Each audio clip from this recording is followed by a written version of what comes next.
सूफी बरकत साहब फरमाते थे कि अगर पैदा होना, जवान होना, बीवी बच्चे पैदा करना और बूढ़े होकर मर जाना ज़िंदगी है, तो ऐसी ज़िंदगी से ज़िंदगी ना ही होना बेहतर है। ज़िंदगी वो है कि आप किसी के काम आएँ, किसी का एहसास करें, किसी की मदद करें। तो मेरी कोशिश ये होती है कि मैं अपनी वकालत के साथ साथ जितने भी जेलों में लावारिस कैदी हैं, मैं उनकी मदद करता हूँ। मैं उनके लिए खाने लेकर जाता हूँ, मैं उन्हें स्पेशल डिशेस बनवाता हूँ उनके लिए, कभी पिज़्ज़ा बनवा लेता हूँ, कभी बर्गर लेके जाता हूँ उनके लिए, क्योंकि मैं देखता हूँ कि वो बेचारे वो पानी वाले आलू और पानी वाली दाल खा कर थक जाते हैं। तो इंसान से गलती तो हो जाती है, लेकिन उसकी गलती की उसको ये सज़ा नहीं देनी चाहिए कि आप उसको भूखा रखें या उसको खाने के लिए वो दें जो मैं और आप कभी भी नहीं खा सकते। तो इसलिए मैं ये कोशिश करता हूँ कि चलें किसी की मदद हो जाए, किसी के लिए एहसास कर लें, तो उसके ज़्यादा बेहतर। जितने बेहतरीन खाने आप जेलों में भिजवा रहे हैं ना, किसी का दिल नहीं करेगा कि वो जेल से बाहर आए। और अब तो सर्दियां भी आ गई हैं, तो वो कंबल वगैरह आपने भिजवा दिए? जी इंशाल्लाह ताला कंबल भी भेजेंगे, तकिए भी भेजेंगे, गद्दे भी भेजेंगे। बात पता क्या होती है, इंसान की ज़िंदगी का मकसद सिर्फ ये है कि आप किसी दूसरे के काम आए।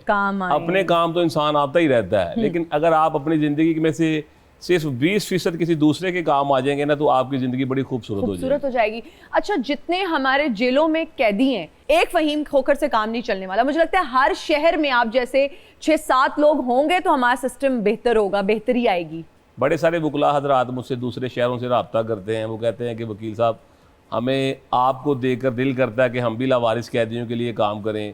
तो बड़े सारे शहरों में, कसूर में, सियालकोट में, साहिवाल में, ऐसे शहरों में वकला हजरात जो हैं वो मुझसे राब्ते में रहते हैं और वो लावारिस कैदियों के लिए अब से काम स्टार्ट कर रहे हैं। तो मुझे खुशी होती है कि चलें अगर मेरी तरफ से या मेरे पैगाम से वकला हजरात किसी अच्छे काम में पड़ गए हैं, तो मेरी इसमें तो ये कामयाबी ही है ना, कामयाबी है। बिल्कुल। नजर अब्बास साहब, कैसे हैं आप? मैं ठीक हूँ, शुक्र अल्लाह का। बोलियों को एक नया अंग दिया है आपने। हम सुनते थे पिंडों में, डेरों में, अब आप उसको यूनिवर्सिटियों तक ले आए हैं। ये जो ट्रांजिशन है कि आप पिंड से उसको लेकर यूनिवर्सिटी तक आ गए हैं, है ना, कैसा फील करते हैं?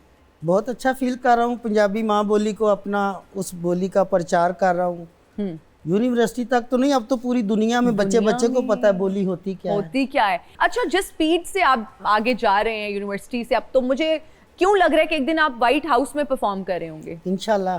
तो इंटरनेशनली अभी तक परफॉर्म किया है? जी, कनाडा से लेटर आया हुआ है, जाना है पढ़ने कनाडा में। पढ़ने? जी। कौन? बोलियां पढ़ने? जी, बोलियां। अच्छा, मुझे लगा वैसे डिग्री हासिल करने जा रहे हैं कनाडा। ये डिग्री से भी बड़ी चीज है। ये तो है, ये तो है, इसमें कोई एक मरी चीज को दोबारा जिंदा करना कोई छोटा काम नहीं है। ये पंजाबी की बोली सिर्फ खत्म हो गई थी, मैं लेके निकला हूँ इसको। तो आपकी तालीम क्या है? तालीम मेरी FA है।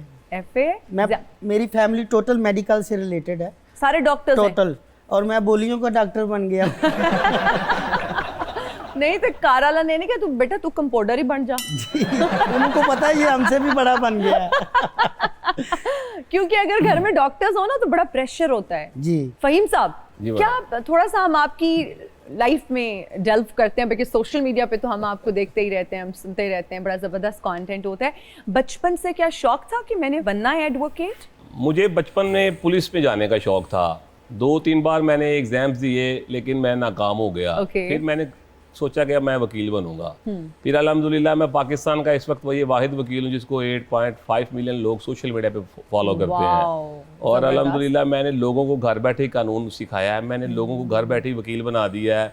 मैंने लोगों को जो रस्म व रवाज के मुतालिक जो होते हैं कवानीन, वो मैंने घर बैठे बता दिए हैं कि अगर पुलिस आपको नाके पर रोकती है तो आपकी हिफाजती तदाबीर क्या होंगी, अगर आपकी बहन बेटी के सामान जहेज़ का मसला है तो आपकी हिफाजती तदाबीर क्या होंगी, अगर आपकी कोई जगह पर कब्जा करने आ रहा है तो आपकी हिफाजती तदाबीर क्या होंगी। तो मैंने ऐसे लोगों को घर बैठे ही, समझ लें, सोशल मीडिया पर एक किताब दे दी है जिससे अब लोग बआसानी से अपनी वकालत सीख लेते हैं और अपनी जो हिफाजत है या अपने जान माल की हिफाजत है या अपनी बहन बेटी की हिफाजत है वो बआसानी से कर लेते हैं। नजर अब्बास साहब, इतना हम जिक्र कर रहे हैं बोलियों का, आप प्लीज कुछ सुनाइए ना।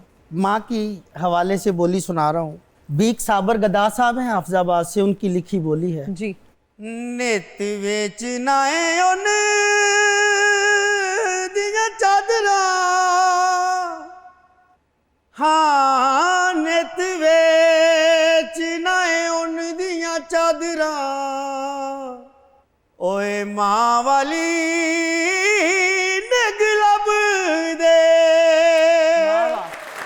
कुछ और भी सुनाई थी। माँ के हवाले से एक बोली और है। जी प्लीज।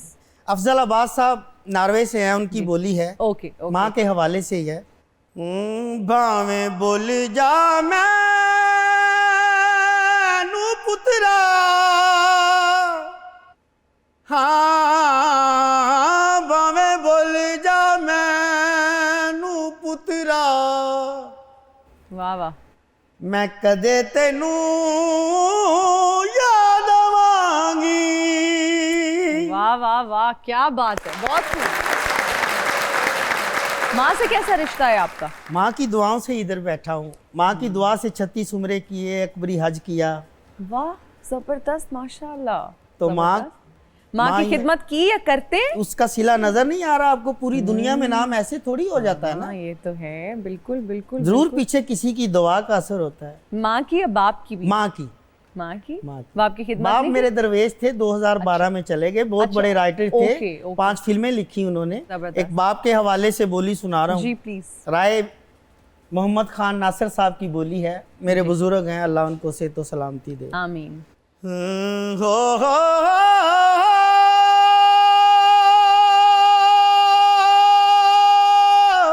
वाह वाह।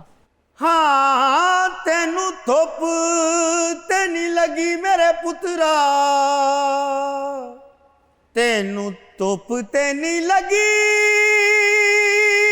मेरे पुत्रा, वाह ओ मेरे पावे सवेलूस गए। वाह वाह वाह वाह। फहीम खोखर साहब, जी जी। सोशल मीडिया पे कुछ लोग बहुत अच्छा मीनिंगफुल कंटेंट बनाते हैं, किसी की मदद हो जाती है, जिस तरह इंफॉर्मेटिव वीडियोस होती हैं। मैं समझती हूँ कि एडवोकेट अब्दुल मतीन साहब की भी वीडियोस बहुत अच्छी होती हैं, आपका कंटेंट भी बड़ा अच्छा होता है।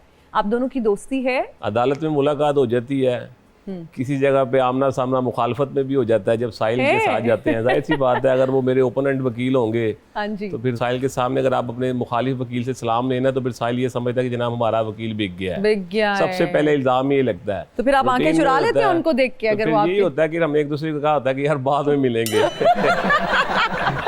अच्छा, बाद में मिलेंगे, बाद में दोस्ती है? बाद में दोस्ती है। कानून की जब हम बात करते हैं कि जी ये सबके लिए बराबर है, अमीर और गरीब का पिस बेचारा गरीब ही रहा है जेलों में, ये सबसे बड़ा झूठ है। आपने कभी दीवार पर लिखा हुआ देखा होगा, पुलिस स्टेशन की हर दीवार पर लिखते हैं कि नफरत इंसान से नहीं जुर्म से है, लेकिन मैं कहता हूँ गारंटी से कि इंसान से नफरत है, जुर्म से तो ये लोग प्यार करते हैं। आप यकीन करें कि एक इज्जतदार बंदा, एक कॉटन के सूट पहन के बंदा, अच्छी गाड़ी में बंदा थाने जाए ना, तो ऐसा उसको साथ बिठाकर चाय भी पिलाता है। और एक माड़ा बंदा, कमजोर बंदा अगर थाने चला जाए तो सबसे पहले उसको थाने का संगतरी गाली देता है, उसको अंदर नहीं जाने देता, वो थाने के दरवाजे के अंदर नहीं दाखिल हो सकता। और बेचारा अगर गलती से एसएचओ के कमरे तक पहुंच जाए तो एसएचओ सबसे पहले मुहर्रर को आवाज देकर गाली देता है, एनू अंदर की नहीं आने देता है।